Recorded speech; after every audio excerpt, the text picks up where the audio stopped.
Halo semuanya, balik lagi di malam Senin. Lebih serem dari malam Jumat. Kali ini saya akan membagikan 5 tempat angker di Karawang. Jika penasaran, tonton terus video. Check it out.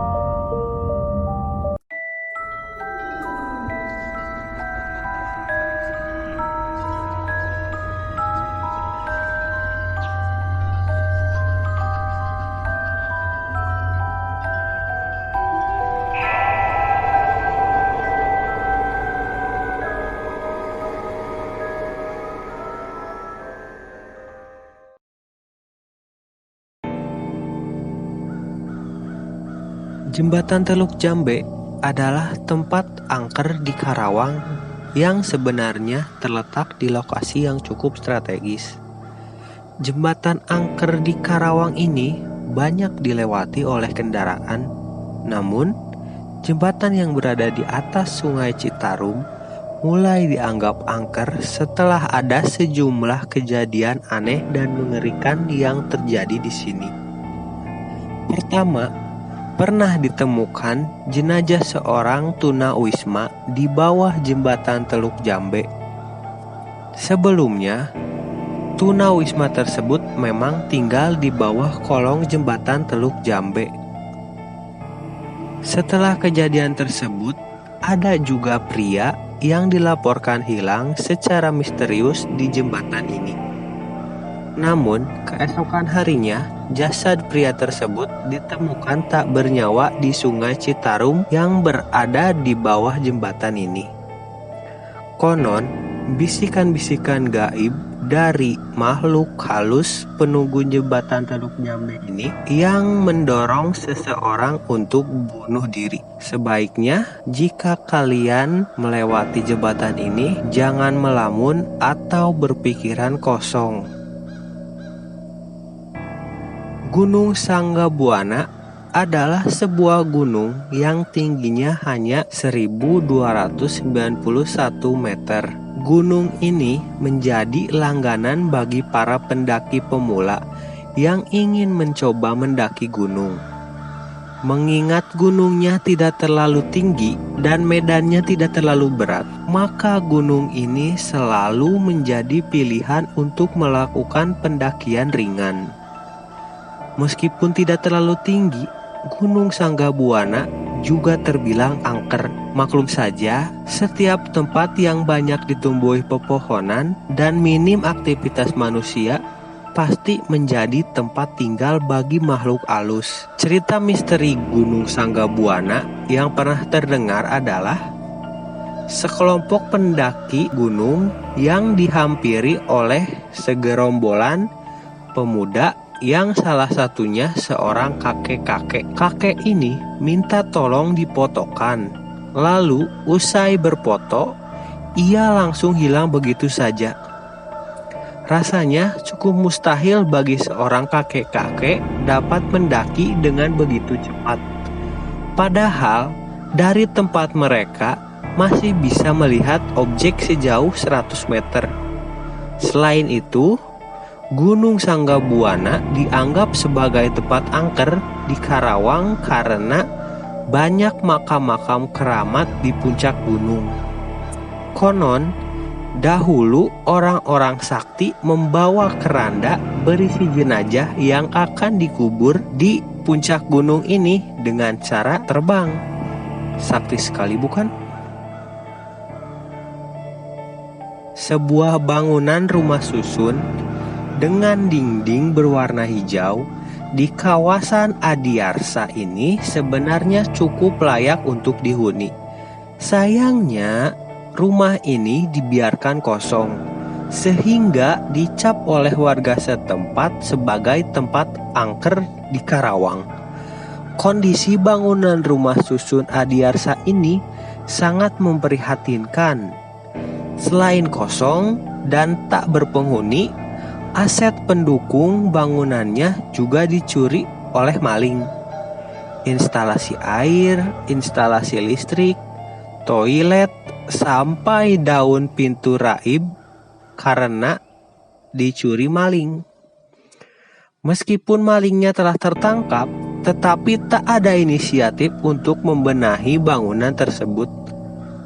Usut punya usut, ternyata rumah susun Adiarsa ini berdiri di lahan bekas rumah sakit. Salah satu dari bagian rusun ini berdiri di bekas kamar mayat. Tentu saja warga yang hendak menyewa rusun ini jadi enggan karena takut diganggu makhluk halus. Setelah diselidiki lebih lanjut, ternyata banyak juga cerita-cerita mistis yang terdengar di rusun kosong ini.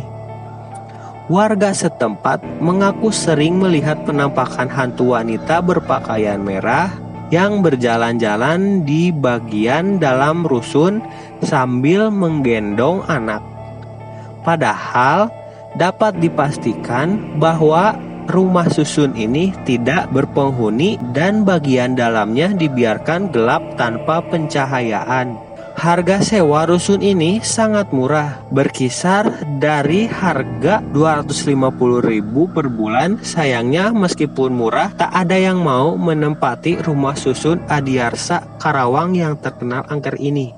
Jadi buat kalian yang mau ngontrak, mending di rumah susun ini aja. Cuma 250.000 per bulan, plus dikasih cewek yang menggendong anak kecil.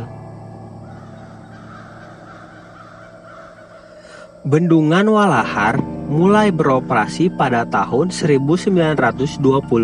Pemerintah Belanda membuat bendungan ini untuk mengatur debit air Sungai Citarum serta untuk mengairi sawah-sawah yang berada di Karawang. Ada makam di dasar waduk ini.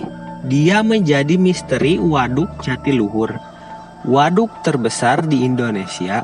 Bagaimana bisa bendungan ini menjadi tempat angker di Karawang? Bendungan ini dianggap angker karena semasa pembangunannya banyak memakan korban.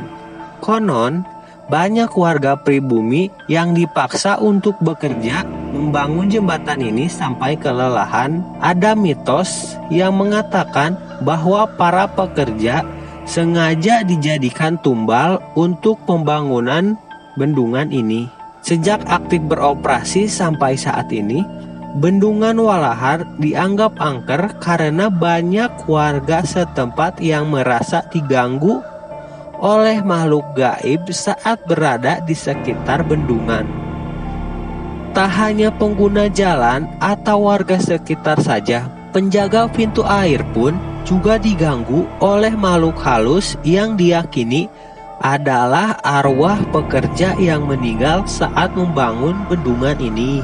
Salah satu petugas pintu air menceritakan cerita mistis Bendungan Walahar Karawang yang dialami teman kerjanya yang berinisial HR. HR dikenal sebagai pria hidung belang yang sering mengundang wanita-wanita panggilan ke dalam pintu air Bendungan Walahar. Malam itu, HR menunggu kedatangan wanita panggilannya dengan gelisah. Namun, setelah melihat ke arah jembatan, HR justru mendapati wanita yang ia tunggu-tunggu bercumbu dengan sosok pria Belanda dengan postur tubuh tinggi besar. Ketika HR mendekati mereka berdua, sosok pria Belanda itu tiba-tiba lenyap. Si wanita pun juga kebingungan melihat pria yang bercumbu dengannya tiba-tiba hilang. Setelah HR dan si wanita itu menyadari bahwa pria bule tersebut adalah makhluk gaib, wanita tersebut pingsan karena shock. Usut punya usut, arwah pria bule yang kerap mengganggu orang-orang di sekitar Bendungan Walahar adalah Tuan Brockman. Sosok yang diduga ikut andil dalam pembangunan bendungan ini memang sering mengusili warga sekitar. Sebuah bangunan bekas pabrik tekstil di wilayah Karawang ini memang disinyalir angker. Bahkan Tim 2 Dunia, acara yang membahas seputar dunia gaib di stasiun TV nasional, pernah menyambangi tempat ini. pabrik tekstil ini berhenti beroperasi pada tahun 2003. Konon, pabrik ini ditinggalkan karena lahannya tidak cukup untuk menempatkan alat-alat pabrik yang baru sehingga pabrik ini pindah tempat. Sejak ditinggalkan, bekas pabrik tekstil ini menjelma sebagai salah satu tempat angker di Karawang. Warga setempat sering melihat penampakan berwujud tentara Belanda yang mondar-mandir di gedung terbengkalai ini. Sejak ditinggalkan, bekas pabrik tekstil ini menjelma sebagai salah satu tempat angker di Karawang. Warga setempat sering melihat penampakan berwujud tentara Belanda yang mondar-mandir di gedung terbengkalai ini. Terima kasih yang sudah menonton. Jangan lupa like. Jika ada pertanyaan, silahkan komen di kolom komentar. Jangan lupa subscribe channel saya agar saya semakin semangat bikin video-video lainnya. Terima kasih. Sampai jumpa di malam Senin selanjutnya. Goodbye. Good night.